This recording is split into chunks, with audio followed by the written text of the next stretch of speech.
राम राम भाइयों, मेरा नाम अनिल सोलंकी है। मेरे यूट्यूब मंच लाउड जाट वॉइस में आप सबका स्वागत है। दोस्तों, कल से एक वीडियो वायरल है, आप सब ने देख लिया होगा। इसमें हरियाणा के पूर्व मुख्यमंत्री भजन लाल के चहेते सपुत्र ये बात बोल रहे हैं कि रेखा शर्मा की क्या औकात, जो मेरे बाप के बारे में उल्टा सीधा बोले, मेरे पिताजी को बदमाश बताए। और मोहनलाल बड़ौली की भी क्या औकात है, जो मेरे पिताजी का नाम ऐसे बदतमीजी से ले, ना नाम के आगे चौधरी लगाए और ना पीछे जी लगाए। तो बात तो बिल्कुल सही है। साथ में उसने ये भी कहा कि मेरी वजह से भारतीय जनता पार्टी लगातार 2 बार से हरियाणा में सत्ता में आ रही है, क्योंकि मेरे पास चौधरी भजन लाल जी का 8% कमिटेड वोट है, जो मैं बीजेपी के खाते में डलवा रहा हूँ। ये भी बात सही है। तो फिर लेकिन ये बात समझ में नहीं आती कि क्यों गालियां खा रहे हो। भाजपा ने आपको दिया क्या है जो आप भाजपा में रह के रोज़ बेइज्जती सहन कर रहे हो। ना कोई पद है, ना कोई राजनीति, वो कोई सरकार में भी पद नहीं है और कोई पार्टी में भी पद नहीं है।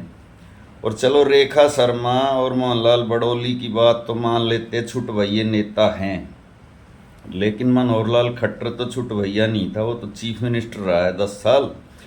उसने भी हिसार में मंच पे खड़े होकर आपके पिताजी के भ्रष्टाचार का किस्सा सुनाया था, जिसमें पटवारी और 200 रुपये रिश्वत की बात कही गई थी।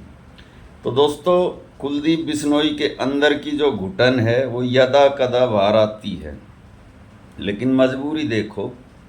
वो कहते हैं ना, 100 जूते भी खाए और 100 प्याज भी खाए, और फिर भी बीजेपी में पड़ा हुआ है। क्योंकि कांग्रेस में अगर आना चाहे तो आए कैसे, वहाँ पे उसका दुश्मन हुड्डा बैठा हुआ है। और हुड्डा के सताए हुए ऐसे एक दो नहीं, 7-8 नेता हैं इसमें हरियाणा की राजनीति में। दूसरा एक और ऐसा ही नेता राव इंद्रजीत है, उसका भी वीडियो कल परसों वायरल था, जिसमें वो रेवाड़ी के विकास को लेकर भाजपा हाईकमान को कोस रहा था। ये कह रहा था कि रेवाड़ी में यूपी बिहार के लोग आके बस रहे हैं, रेवाड़ी की डेमोग्राफी बदल रही है, रेवाड़ी के लोगों को रोजगार नहीं मिलता, रेवाड़ी का विकास नहीं होता। तो विकास तो आप ही करोगे ना राव साहब। आप 11-12 साल से केंद्र में मंत्री हो। आप भी सपना तो लेके गए थे मुख्यमंत्री पद का, लेकिन मुख्यमंत्री का पद भी नहीं मिला और कैबिनेट का दर्जा भी नहीं मिला। आप दुनिया के ऐसे पहले व्यक्ति हो जो 5वीं बार राज्य मंत्री है और जिसकी तरक्की नहीं हो रही है। तो घुटन आपको भी, आप भी वही बात कहते हो जो कुलदीप कह रहा था कि मेरा 7-8% वोट है जो भाजपा को मिलता है। और आप भी यही बोलते हो कि अगर अहिरवाल की 10 विधानसभा सीटें ना मिले तो भाजपा की सरकार ना बने, और भाजपा हमारी सुनती नहीं है, और फिर भी आप भाजपा में बने हुए हो। क्योंकि कांग्रेस में आप इसलिए नहीं जा सकते कि वहाँ पर आपका दुश्मन भूपेंद्र हुड्डा बैठा हुआ है। अब दोस्तों, ये तो वो नेता हो गए जो भाजपा में रह के भी अपनी बेइज्जती सहन करके भी भाजपा में इसलिए हैं क्योंकि कांग्रेस में हुड्डा बैठा हुआ है। ऐसे 2 नेता आपको बताऊंगा जो कांग्रेस छोड़कर भाजपा में गए और भाजपा छोड़कर कांग्रेस में आए। ना उधर चैन मिला ना इधर चैन मिला। एक तो अशोक तंवर और एक चौधरी वीरेंद्र सिंह, दोनों बड़ी विरासत के मालिक हैं। अशोक तंवर बड़े दलित नेता हैं और वीरेंद्र सिंह बड़े जाट नेता हैं। अशोक तंवर की विरासत यह है कि वो शंकर दयाल शर्मा के दामाद हैं, पूर्व उपराष्ट्रपति के, और अजय माकन के रिश्ते में जीजा हैं, और हरियाणा प्रदेश कांग्रेस के अध्यक्ष रहे हैं, सिरसा से सांसद भी रहे हैं। हुड्डा से परेशान होकर दोस्तों तृणमूल कांग्रेस में गए, तृणमूल कांग्रेस छोड़कर आम आदमी पार्टी में गए, आम आदमी पार्टी छोड़कर भाजपा में गए, भाजपा छोड़कर कांग्रेस में आए, और कभी प्रदेश अध्यक्ष होते थे, आज कोई नाम लेवा भी नहीं है। और दूसरे चौधरी वीरेंद्र सिंह हैं, जो सगे देवते हैं दीनबंधु सर छोटू राम के, जिसको किसानों का भगवान माना जाता है।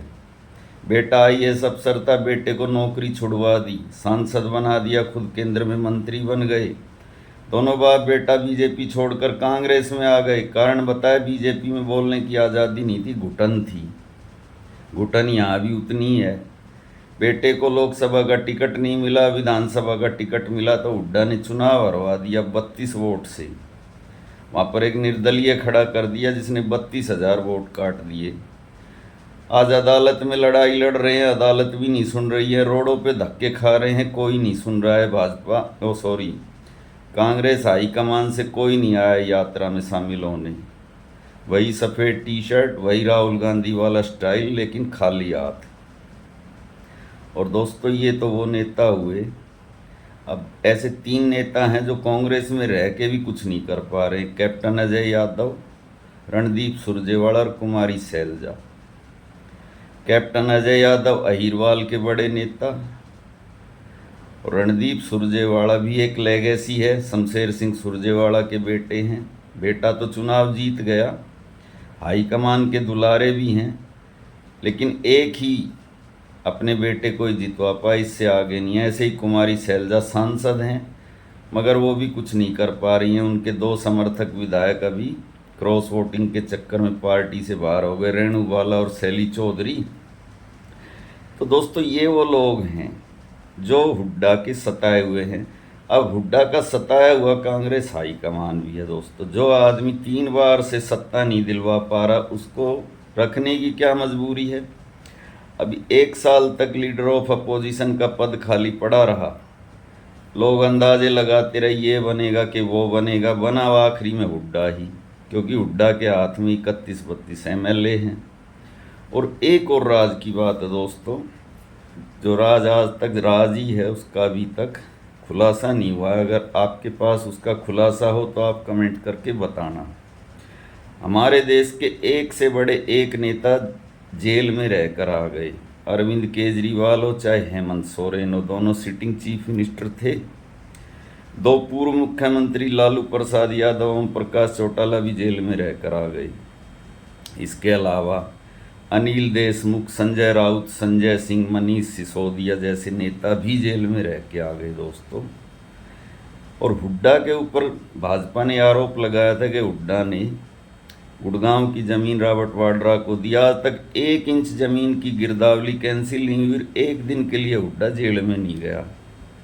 ये भी एक राज है। इस राज का फांस कब होगा मुझे नहीं पता, लेकिन ये बात सच है, आज की डेट में हुड्डा अपनी उंगली के इशारे पर सबको नचा रहा है और सब नाच रहे हैं। उसके सताए हुए मैंने आपको 7-8 आदमियों के नाम बताए, जो 7-8 आदमी मिलके भी उसका कुछ नहीं कर पा रहे हैं। और उसके आगे कांग्रेस का आला कमान भी लाचार है। इसी के साथ दोस्तों, आज का वीडियो बस यहीं पे ख़त्म करता हूँ। वीडियो कैसा लगा कमेंट करके बताना। अच्छा लगा तो शेयर करना, चैनल को सब्सक्राइब ज्वाइन करना, वीडियो को लाइक कमेंट करना। और जो भाई मेरी आर्थिक मदद करना चाहते हैं वो इस QR कोड को स्कैन करके मेरी आर्थिक मदद करना। मिलते हैं अगले वीडियो में। आपका दिन शुभ हो। धन्यवाद।